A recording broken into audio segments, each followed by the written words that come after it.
بھائیو، اسلام نے جو میاں بیوی کا جو ریلیشن شپ ہے اس کے حوالے سے جو توہمات پائی جاتی تھیں اسلام سے پہلے بھی اور آج بھی ہمارے پڑوسی ملک کے اندر ہندوؤں کے معاشرے کے اندر جو توہمات پائی جاتی ہیں اس کو کنڈیم کیا، اور سورۃ البقرہ کی آیت نمبر 223 اس حوالے سے بڑی اہم ہے۔ اعوذ باللہ من الشیطان الرجیم، بسم اللہ الرحمن الرحیم۔ نساؤکم حرث لکم، تمہاری بیویاں تمہاری کھیتیاں ہیں۔ فأتوا حرثکم انا شئتم، پس اپنی کھیتیوں کے پاس آؤ جہاں سے تمہاری مرضی ہو۔ یعنی اپنی بیویوں کے ساتھ تعلق قائم کرو، خواہ آگے سے خواہ پیچھے سے، لیکن ہونا اس جگہ پہ چاہیے کہ جو کھیتی کا مقام ہے۔ کھیتی کیا ہوتی ہے؟ جہاں پر آپ دانہ بوئیں گے تو وہاں سے درخت نکلے گا، اور ظاہر ہے کہ وہ عورت کا مقام آگے کا مقام ہے جس کو ہم عربی کے اندر قبول کہتے ہیں، چاہے آگے سے ہو چاہے پیچھے سے، لیکن صحبت کا مقام وہی ہوگا۔ اس کھیتی کی طرف آؤ، یعنی وہاں پر بیج بو، اللہ تعالیٰ تمہیں اولاد دے گا۔ اس کانٹیکس میں ایک حدیث ہے اسی آیت کے، آپ سمجھ لیں تفصیل کے اندر، بخاری اور مسلم دونوں میں موجود ہے۔ صحیح بخاری میں 4528، صحیح مسلم میں 3535 اور مشکات میں 3183، کہ یہودیوں کا یہ عقیدہ تھا کہ اگر کوئی شخص اپنی بیوی کے ساتھ پچھلی سائیڈ سے صحبت کرے، یعنی صحبت تو صحیح جگہ پر کرے لیکن بیک سائیڈ سے، تو اس کی اولاد بھینگی پیدا ہوگی۔ تو اسلام نے اس کو کنڈیم کرتے ہوئے یہ آیت نازل فرمائی، اللہ تعالیٰ نے نساؤکم حرث لکم فأتوا حرثکم انا شئتم، تمہاری بیویاں تمہاری کھیتیاں ہیں، چاہے آگے سے آؤ چاہے پیچھے سے آؤ، لیکن مقام جو ہے وہی قبول ہوگا، دبر میں حرام ہے، اور وہی چیز ہے جسے ہم اینل سیکس بھی کہتے ہیں، یا لواطت کا لفظ بھی استعمال کیا جاتا ہے لیکن اس کو بعض لوگ برا سمجھتے ہیں، یعنی قوم لوط کا فعل اینل سیکس، یہ بھائیوں حرام ہے۔ اب میں اس پہ بھی تھوڑی گفتگو کروں گا۔ یہ میں جتنی باتیں کر رہا ہوں، میرے سے جو لوگ واقف ہیں شروع سے ان کو پتا ہے کہ میں اپنی طبیعت پہ جبر کر کے یہ ساری باتیں ریکارڈ کروا رہا ہوں، یعنی میری عام گفتگو اس طریقے سے نہیں ہوتی کسی کے ساتھ، لیکن اب یہ مسئلہ ہے کہ یہ چیزیں ریکارڈنگ میں آئیں تاکہ ہمارے نوجوانوں تک حق بات پہنچے۔ بھائیوں، بیویوں کے ساتھ مکمل طور پر جنسی تعلق، سیکچول ریلیشن شپ، اس کی اجازت ہے سوائے قوم لوط کے عمل کے، جسے اینل سیکس کہتے ہیں، یعنی دبر کے اندر صحبت کرنا۔ اس حوالے سے بڑی وعیدیں آئی ہیں۔ نکاح نہیں ٹوٹے گا، یہ جو پبلک کے اندر مشہور ہے نا کہ نکاح ٹوٹ جاتا ہے، نکاح نہیں ٹوٹے گا، حرام فعل ہے، توبہ کریں، اللہ تعالیٰ سے مغفرت کریں اور اپنے معاملات کو مستقبل کے لیے سیدھا کر لیں۔ نکاح نہیں ٹوٹے گا، توبہ سے معاملہ جو ہے ریزالو ہو جائے گا، اور بیوی پر اس حوالے سے کوئی اطاعت واجب نہیں ہے۔ اب اکثر لوگ جو ہیں وہ رابطہ کرتے ہیں اس حوالے سے، مطلب کئی عورتیں ہیں ان کی مائیں رابطہ مجھ سے کر لیتی ہیں فون کے اوپر کہ جی اس طریقے سے لوگ جو ہیں وہ مطلب مجبور کرتے ہیں ہماری بیٹیوں کو اسی اینل سیکس کے اوپر، اور ہم طلاق لے لیں یا اس طرح کے معاملات، اور وہ پھر جھانسا دیتے ہیں جی کہ خاوند کی چونکہ اطاعت واجب ہے اس لیے جو ہے وہ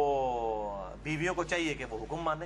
بھئی خاوند کی جو اطاعت ہے وہ اللہ تعالیٰ کی باؤنڈریز کے اندر اندر ہے، جہاں پر وہ اللہ اور اس کے رسول عز و جل و صلی اللہ علیہ وآلہ وسلم کی حدوں کو پھلانگیں گے پھر کوئی اطاعت نہیں ہے۔ یعنی اگر کوئی خاوند اپنی بیوی کو کہتا ہے کہ بے پردہ پھرو، کوئی اطاعت نہیں ہے۔ کوئی بیوی اپنے خاوند کو کہتی ہے کہ داڑھی مڑا دے، کوئی اطاعت نہیں ہے۔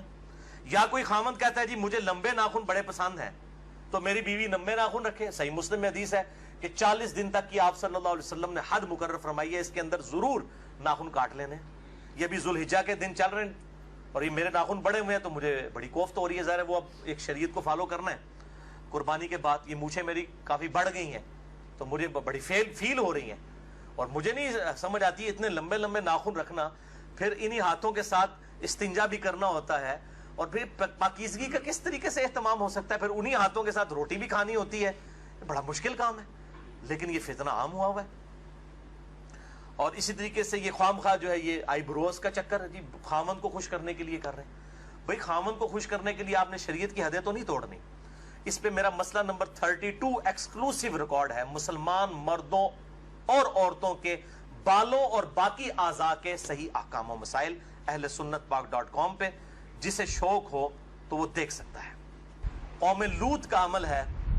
خواہ وہ مرد کا مرد کے ساتھ ہو، خواہ وہ مرد کا اپنی بیوی کے ساتھ ہو، اینل سیکس جسے کہا جاتا ہے انگلش میں، اس کانٹیکسٹ میں یہ بڑی اہم ترین احادیث ہیں۔ اس میں ساتھ ساتھ کچھ مسائل بھی ہیں جو آج کے دور کے مسائل ہیں، میں ساتھ ساتھ بتاتا چلا جاؤں گا۔ پہلی حدیث جامعہ ترمذی میں انٹرنیشنل نمبر کے مطابق 2980، مشکات میں 3191 ہے کہ ابن عباس رضی اللہ تعالیٰ عنہ کہتے ہیں کہ اللہ نے اپنے نبی صلی اللہ علیہ وسلم پر یہ وحی نازل فرمائی، نساؤکم حرث لکم، وہی آیت انہوں نے تلاوت کی، سورۃ البقرہ آیت نمبر 223، اور پھر فرمایا کہ اللہ تعالیٰ نے دبر میں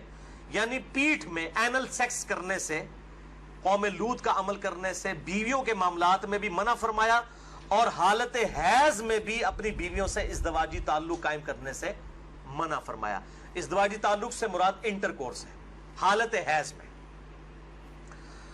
اور وہی ہے دوسری حدیث سنن ابی داؤد میں 212 نمبر، مشکات میں 555۔ ایک صحابی نے پوچھا یا رسول اللہ صلی اللہ علیہ وسلم، میری بیوی حیض سے ہے، میں اس کے ساتھ کس طرح تعلق قائم کروں؟ تو آپ صلی اللہ علیہ وسلم نے فرمایا کہ اس کا ازار بند جو ہے وہ کس کر باندھ لو، پھر اوپر کا حصہ تیرے لیے حلال ہے،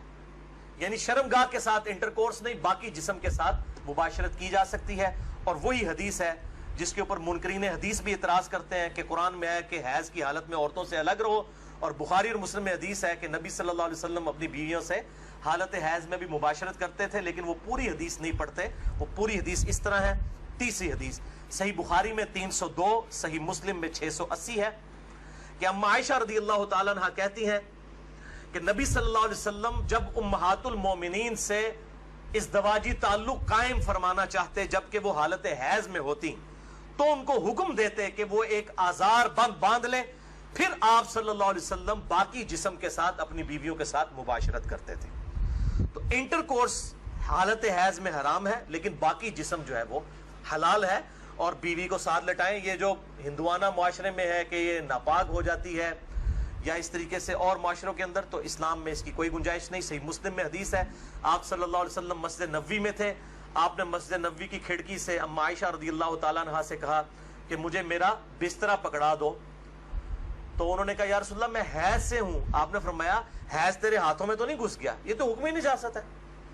اس طریقے سے صحیح مسلم میں حدیث ہے کہ نبی صلی اللہ علیہ وسلم میری گود میں سر رکھ کر قرآن پڑھا کرتے تھے،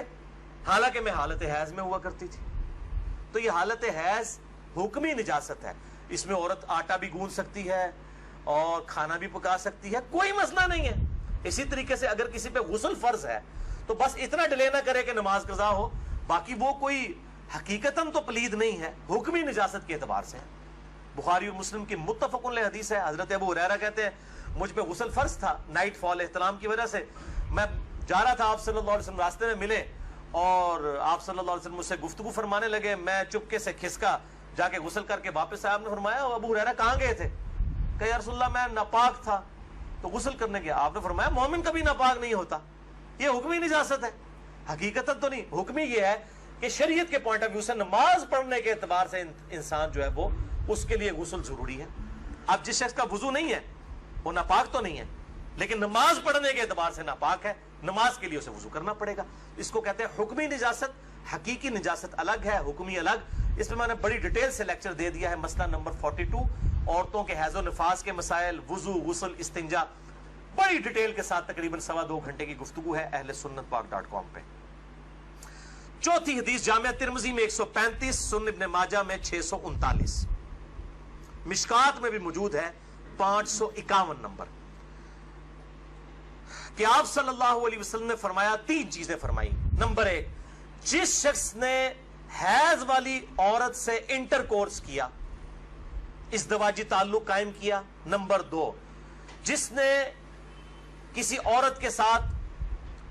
قوم لوط والا عمل یعنی اینل سیکس کیا۔ اور نمبر 3، جس نے کسی کاہن کے پاس جا کے کوئی بات مستقبل کی پوچھنے کی کوشش کی۔ جن لوگوں نے یہ 3 کام کیے آپ صلی اللہ علیہ وسلم نے فرمایا تو اس شخص نے محمد صلی اللہ علیہ وسلم پر نازل شدہ شریعت کا کفر کر دیا، انکار کر دیا، اگر وہ یہ تین کام کرتا ہے۔ یہ کفر وہ والا نہیں ہے کفر کے اسلام سے نکل جائے گا، یہ کفر عربی والا ہے، یعنی انکار، گویا کہ اس نے شریعت کا پریکٹیکلی انکار کر دیا۔ بولے اعوذ باللہ تعالی۔ پانچویں حدیث سنن ابن ماجہ میں 1924، مشکات میں 3192، کہ آپ صلی اللہ علیہ وسلم نے فرمایا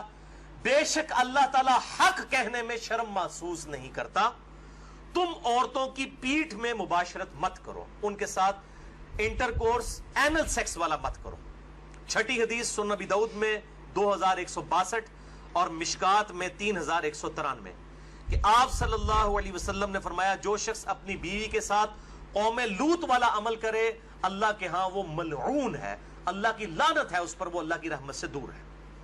ساتویں حدیث سنن ابن ماجہ میں 1923، مشکات میں 3194،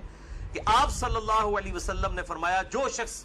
قوم لوط والا عمل کرے گا اپنی بیوی کے ساتھ اللہ تعالیٰ قیامت والے دن اس کی طرف نظر رحمت بھی نہیں فرمائے گا،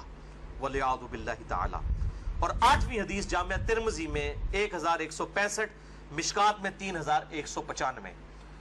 کہ اللہ تعالیٰ اس پر نظر رحمت نہیں فرمائے گا جو کسی مرد کے ساتھ یا کسی عورت کے ساتھ قوم لوط والا عمل کرے، اینل سیکس کرے، وَلِعَاذُ بِاللَّهِ تَعَالَى۔